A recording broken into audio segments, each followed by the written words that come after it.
Muito bom dia a todos, poucos, mas muito bons, pelo menos empenhados em nos levantarmos cedo e estarmos aqui. E naturalmente que eu gostaria de começar por felicitar esta conferência que escolhe como tema aquilo que nós sabemos que hoje está no centro da agenda internacional e que tem exatamente esta designação, educação de qualidade, e procura analisar essa questão agora centrada na questão da lusofonia. Eu sei, tive pena, mas sei que este conceito também já foi aqui debatido, é um conceito complexo, é um conceito que eu não uso muito, mas que é simples para nós designarmos esta realidade que são os países de língua portuguesa e não apenas, também as diásporas e até todos aqueles que querem aprender português. Eu gostaria também de agradecer o convite para estar aqui como keynote speaker, que muito me apraz, e o que vou fazer é partilhar convosco algumas reflexões, também muito brevemente explicar de onde venho e o que é neste momento este projeto da OEI, a que Portugal e também o Brasil pertence, mas começando talvez pelas minhas perplexidades e por aquilo que tenho de uma forma mais próxima refletido e que afinal todos nós estamos confrontados com isso. É evidente que quando escolho um tema como a educação para o século XXI, a maior dificuldade com que neste momento nos confrontamos é que se calhar nem sabemos bem o que vai ser o mundo daqui a 30 anos. Estamos confrontados com uma mudança tão rápida, tão radical, que o que sabemos é que muitos dos empregos que hoje existem vão desaparecer, que há cada vez mais perspectivas diversas quanto àquilo que são as competências, e por isso estamos a educar, e quando falamos de uma educação de qualidade, naturalmente temos alguns princípios, mas há uma questão de fundo, é que educação, que conteúdos e o que é que fazer com esta escola que tem que se preparar para mudanças muito súbitas. Só para termos uma ideia muito, enfim, esquemática desta questão, a questão do emprego e daquilo que será o trabalho no futuro. Aliás, este ano a OIT, a Organização Internacional do Trabalho, faz 100 anos e está muito centrada nesta questão do trabalho e o futuro, porque quer se queira, quer não, a educação também tem, eu não diria que é exclusiva, mas é uma parte muito relevante da educação, é a preparação para o futuro e para a inserção social, e dela faz parte do trabalho. E no último relatório do Fórum Económico Internacional, aquilo que nós vulgarmente conhecemos pelo Fórum de Davos, o relatório de 2016 já estabelece uma comparação entre aquilo que eram as competências essenciais em 2015, portanto, em 2016, o relatório de 2016 identifica as de 2015 e aquelas que vão ser as competências para 2020. Portanto, 2020 é já o próximo ano, e a verdade é que isto tem tido uma importância grande na própria definição da educação. Portugal, por exemplo, está muito implicado, e a organização a que eu pertenço, naquilo que são as competências para o século XXI. E digamos que há competências que entre 2015 e 2020 se mantêm, mas há algumas que vão perdendo importância e há outras que, pelo contrário, vão ganhando relevância. Nesta comparação são identificados 10 competências, não vou falar todas, à cabeça e mantendo-se como essencial, portanto, como uma competência a incluir em todos os desenvolvimentos em termos de educação está a resolução de problemas complexos, de que temos ouvido falar bastante, mas em 2020 já temos como segunda competência o pensamento crítico, enquanto que em 2014 e 2015 ainda tínhamos o coordenar-se com os outros e a gestão de pessoas, e um outro aspecto que me parece interessante é que há duas competências que estavam no fim da lista em 2015 e que vão ganhando cada vez mais importância. Uma delas é a criatividade e a outra a inteligência emocional. E eu gostaria, não vou falar sobre as outras, mas eu gostaria de pensar um bocadinho sobre isto, porque quando nós estamos a pensar em cooperação, e eu trabalhei durante vários anos na cooperação para o desenvolvimento, visto que estava à frente da Agência Portuguesa de Cooperação para o Desenvolvimento, e aquilo que sempre me preocupou é a tendência que outras cooperações fazem, não as vou citar, mas há algumas ainda mais evidentes do que outras, foi um pecado que também foi cometido durante muitos anos, mas que se aprendeu, é a tendência para levar para os outros países os programas que temos nos nossos países. Portanto, reproduzir exatamente as mesmas coisas. Eu recordo-me, e já estava à frente da Agência de Cooperação, que uma vez fui a Angola e estava-se a ensinar o barroco. E eu fiquei absolutamente escandalizada como é que era possível estar-se naquele país a ensinar alguma coisa que não dizia nada às pessoas. Mas podíamos ir para outros exemplos. Eu recordo-me que tínhamos também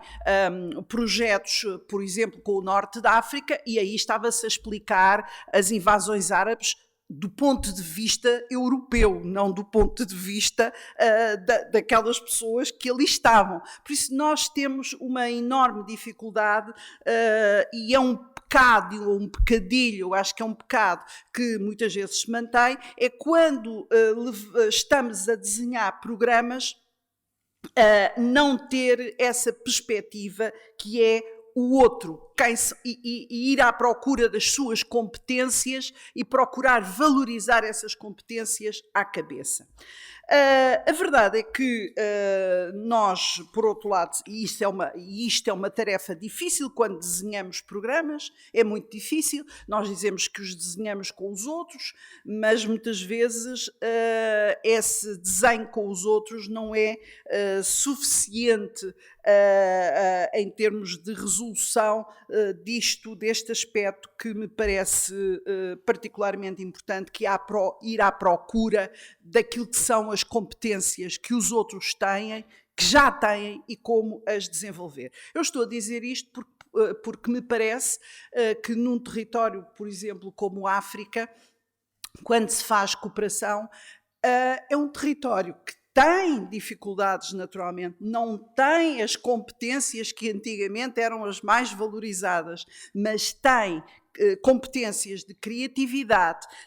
tem competências de inteligência emocional que se calhar poderiam muito bem ser pontos de partida para desenvolvermos o nosso trabalho e não reproduzir aquilo que hoje já sabemos que daqui a 10 anos já não vai ser o modelo que é preciso desenvolver na educação. Portanto, este é o meu princípio essencial, é uma reflexão permanente e que deve acompanhar todas as intervenções sobre o que é a educação naquele momento e, sobretudo,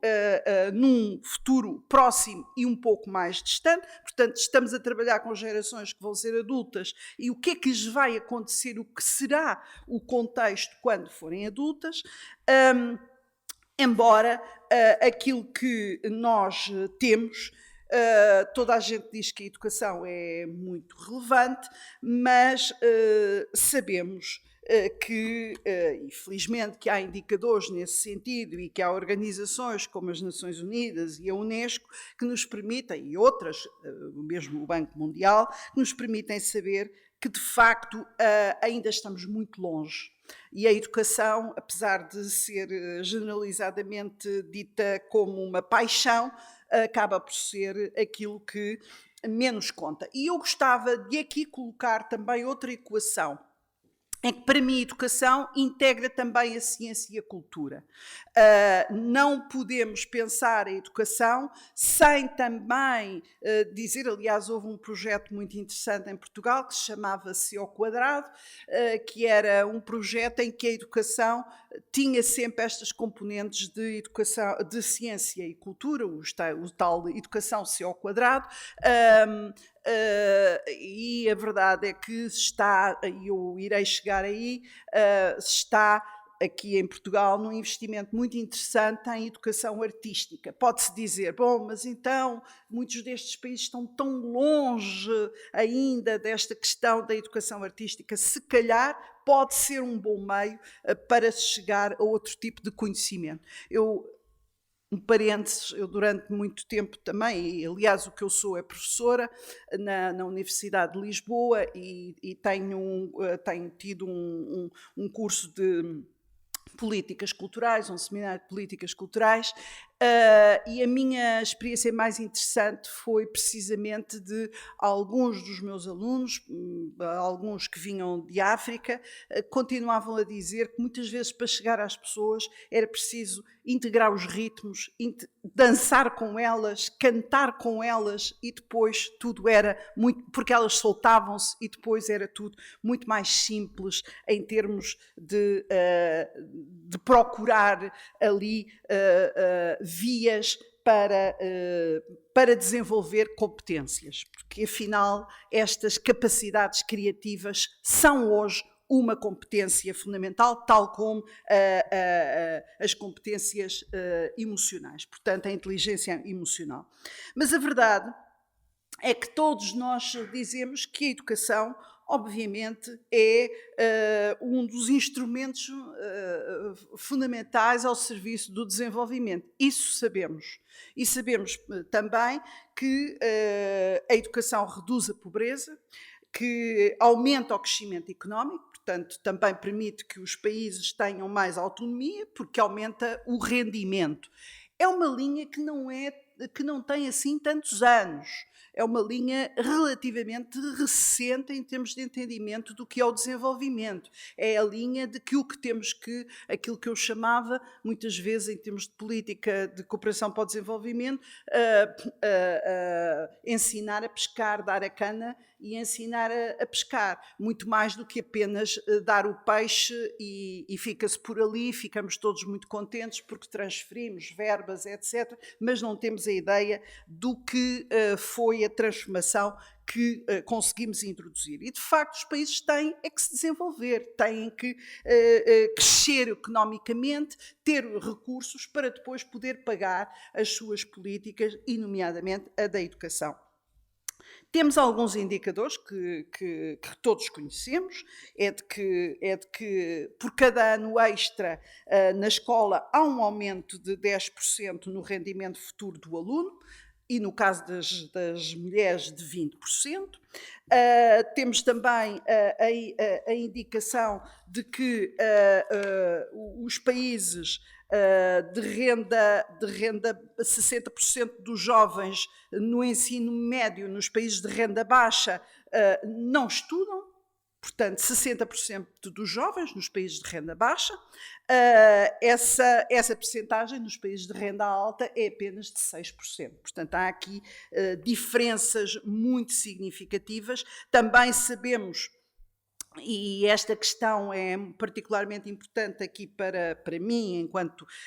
trabalhante na OEI, é que 10% de permanência na educação secundária faz cair o risco de conflito nos países, faz cair em cerca de 3% o risco de conflito, e a verdade é que há novas prioridades e a Agenda 2030, que está aqui também muito bem presente, é uma agenda que nos desafia, que é muito exigente e que sabemos que a escola faz parte de um ecossistema mais vasto. Portanto, tudo o que é ataque à educação, ataque à escola, não valorização da educação, é, em termos gerais, um ataque à cidadania. Aliás, também devo dizer que nos países da América Latina, hoje em dia, há países em que não se pode falar da educação como direitos humanos. A questão dos direitos humanos é uma questão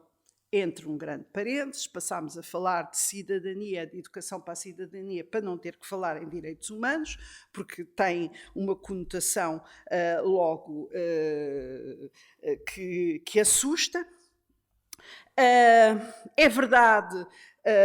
que tem havido progressos e a agenda do milénio assim nos mostra, mas ainda estão fora da escola 64 milhões de crianças de ensino infantil,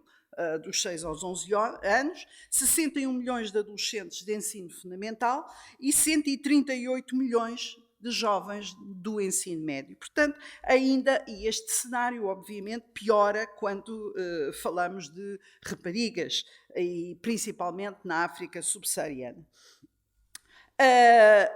O que isto nos leva a concluir, todos nós aqui o sabemos, é que obviamente que o acesso à educação ainda continua a ser muito influenciado pela riqueza,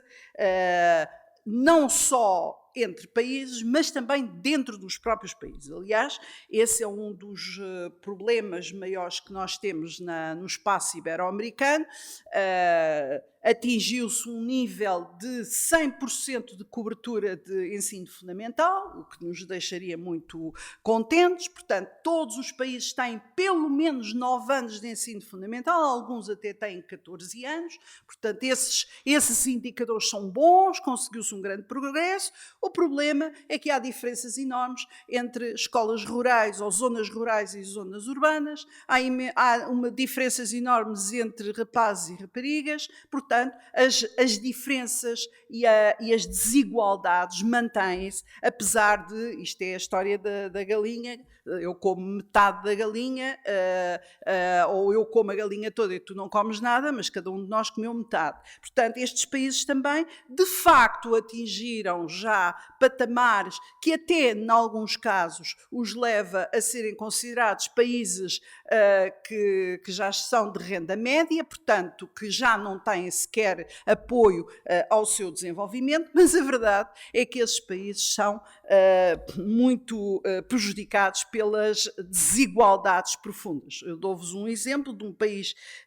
no espaço da lusofonia, enfim, que tem tido esse problema, que é Cabo Verde. Cabo Verde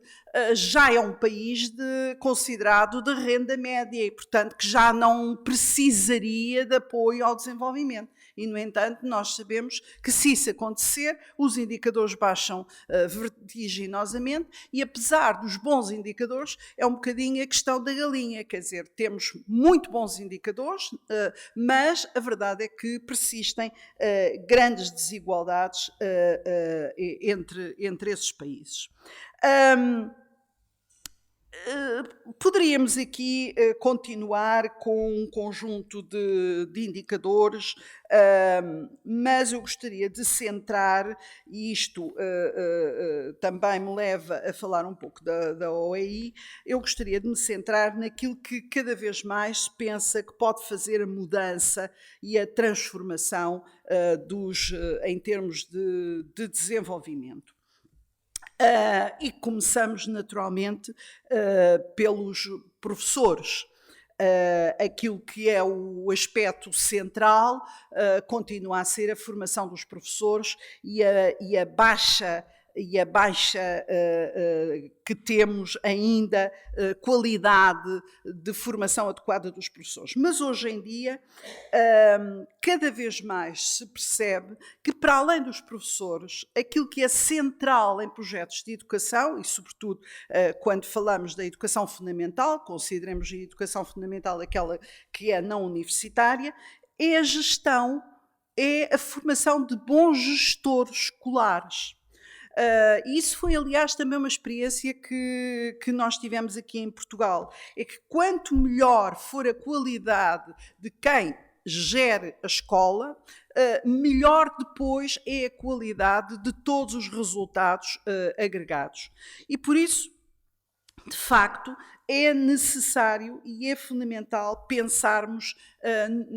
em todos os projetos sempre nessa componente de gestão das escolas,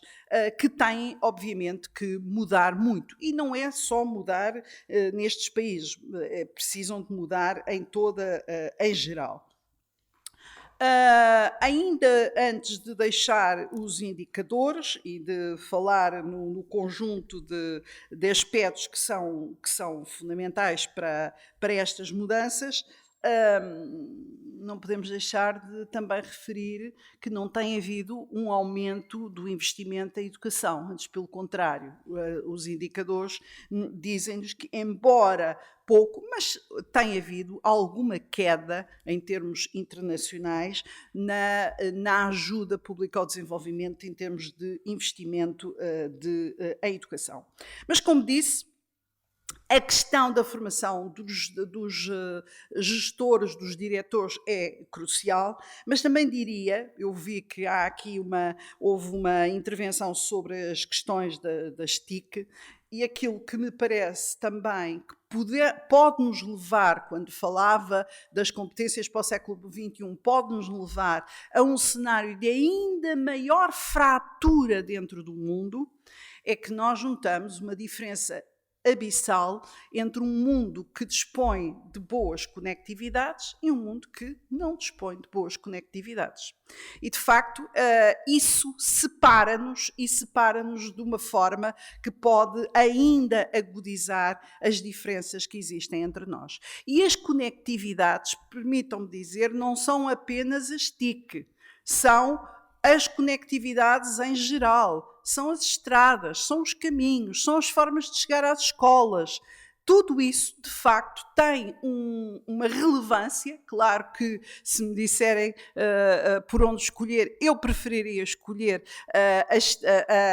que todas as escolas tivessem bons caminhos digitais. Portanto, julgo que entre uma boa estrada e uma boa rede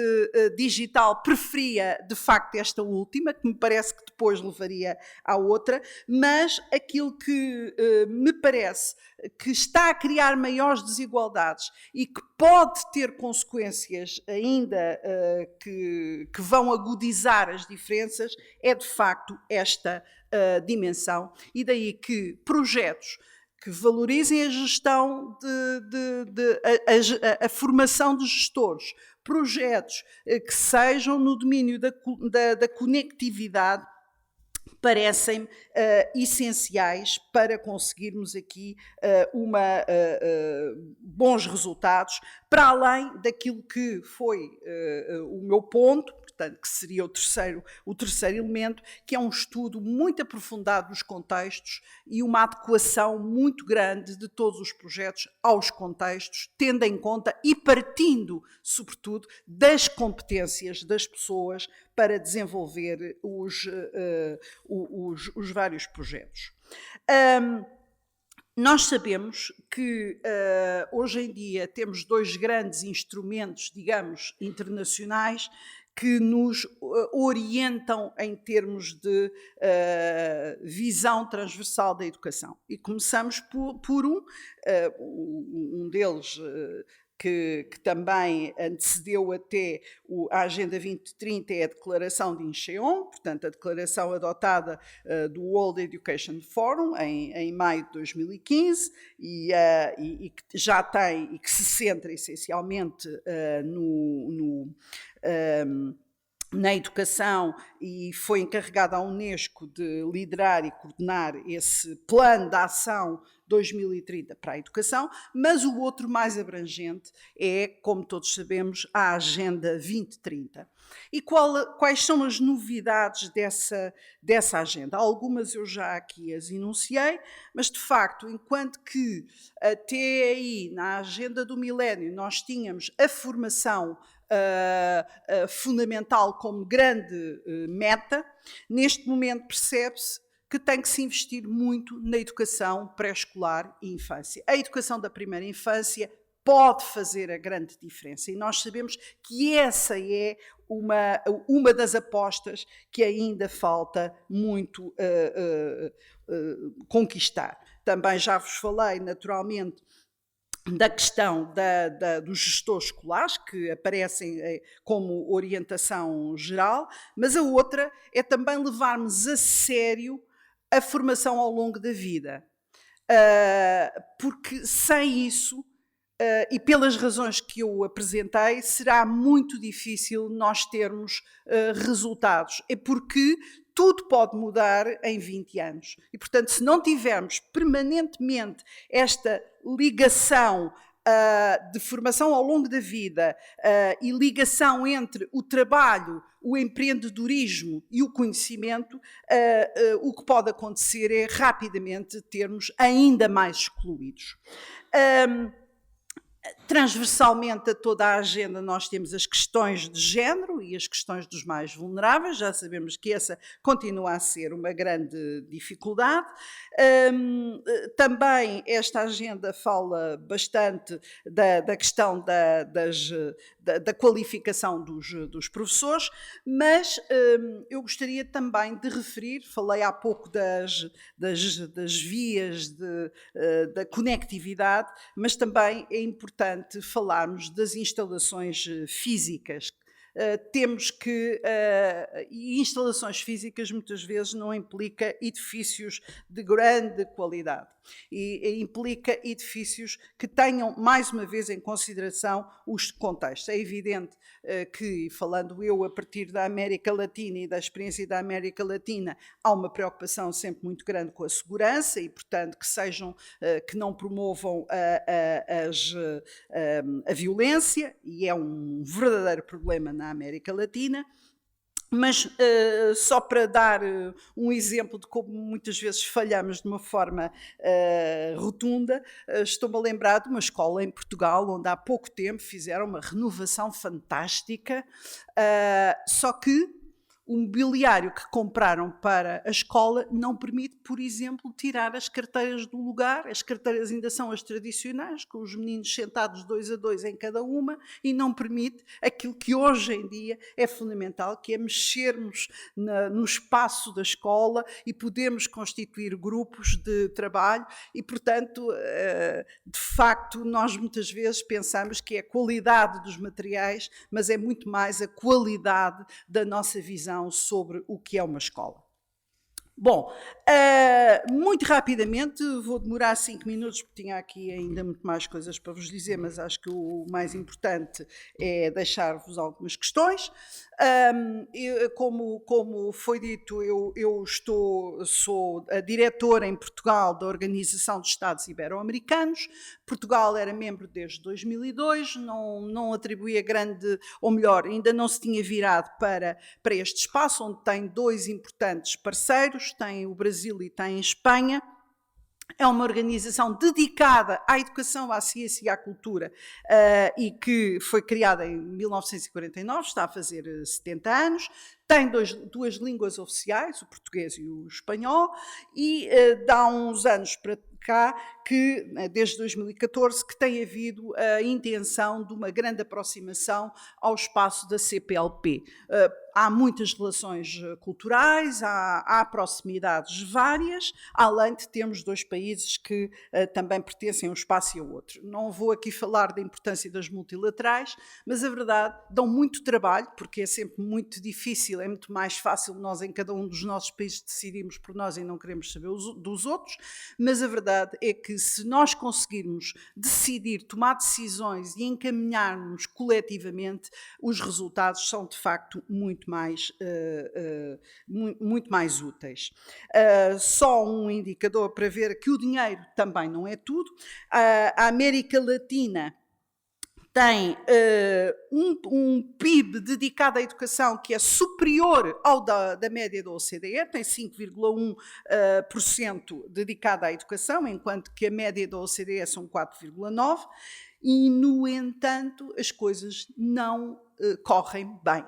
E não correm bem precisamente pelas razões que eu há pouco referi. É porque há diferenças enormes entre escolas urbanas e entre o espaço urbano e o espaço rural. É porque há uma diferença enorme entre aqueles que vão à escola, os meninos e as meninas, e, sobretudo, há uma diferença e há uma questão essencial, que é o que é que estamos a ensinar. Bom, neste momento, os grandes projetos que estamos a levar a cabo já vos enunciei, porque são alinhados com a Agenda 2030, a formação de professores, a governação das escolas como um projeto central, como uma das grandes prioridades, a educação da primeira infância, mas também a educação para a cidadania. Que é considerado, nós podemos pensar que é alguma coisa que está longe de nós, mas que é considerado essencial, que é a nossa preocupação com o outro. Quem é o outro? Como é que nos aproximamos do outro? Que lugar é que o outro tem na nossa vida? E isso é a cidadania. Podíamos chamar de direitos humanos, podíamos chamar também outras coisas, mas em termos muito gerais. Só para também não me alongar e concluir, gostava de vos dizer que, aliás, antes ainda de dizer isto, dizer que uma das outras áreas importantes e que também se tornou muito importante por causa da Agenda 2030, é que enquanto na agenda do milénio era apenas o ensino fundamental, hoje em dia, para além da primeira infância, para além destas questões que também sublinhei e em que nós nos alinhamos com essa agenda, está o ensino superior. Percebeu-se que é fundamental que o desenvolvimento passe também pelo ensino superior. Sem isso, sem um ensino superior de qualidade, que forma os professores, mas que tem também um peso muito grande na sociedade e na capacidade da sociedade ter a sua própria, ter uma economia cada vez mais autossuficiente, é necessário que, em termos de desenvolvimento, e estamos a falar de uma organização que trabalha num contexto que é também o do desenvolvimento, é necessário também esse domínio. Como eu tenho vindo aqui a sublinhar, e é para mim um ponto muito importante, aquilo que hoje em dia as abordagens são abordagens que passam rapidamente, mas para mim a questão da criatividade, a questão da educação artística de qualidade nas escolas e nas escolas de uma forma alargada, parece-me que é também alguma coisa que temos que ter em conta nesse processo das competências para o século XXI. Tem vindo a ser debatido muito o conceito de uma abordagem STEM, portanto, uma abordagem mais centrada na ciência, nas tecnologias, nas engenharias, nas matemáticas, ou uma competência STEAM, acrescentando ao STEM o A de artes. E, de facto, aqui em Portugal está-se a lançar um projeto interessante, um programa para as artes, um programa articulado com o domínio da cultura e, de facto, não devemos pensar, e eu procurei sublinhar isto ao longo da minha intervenção, que as artes são um luxo ou são alguma coisa que é excêntrico. Pelo contrário, as artes hoje em dia são essenciais, podem fazer a diferença numa formação, garantem também autoestima, se as artes puderem ser vividas também como criação, podem contribuir para a autoestima, podem contribuir para o reforço das identidades e, em meu entender, também através das artes nós conseguimos chegar à educação para a cidadania. Por isso, nós temos de facto aqui muitos desafios e penso que esta conferência também os tem colocado, sendo que, para mim, aquilo que é o essencial é que possamos pensar a educação não na perspectiva dos alunos que temos, mas na perspectiva dos alunos que ainda não conhecemos. E, de facto, esse é o grande desafio que se coloca, é sermos, e daí a importância de refletirmos, não pode ser uma intervenção feita de forma imediatista, tem que ser uma intervenção que junta dentro de si vários contributos, vários pensamentos, que tem que ser uma intervenção naturalmente complexa, porque estamos ainda a pensar aquilo que não sabemos que vai existir.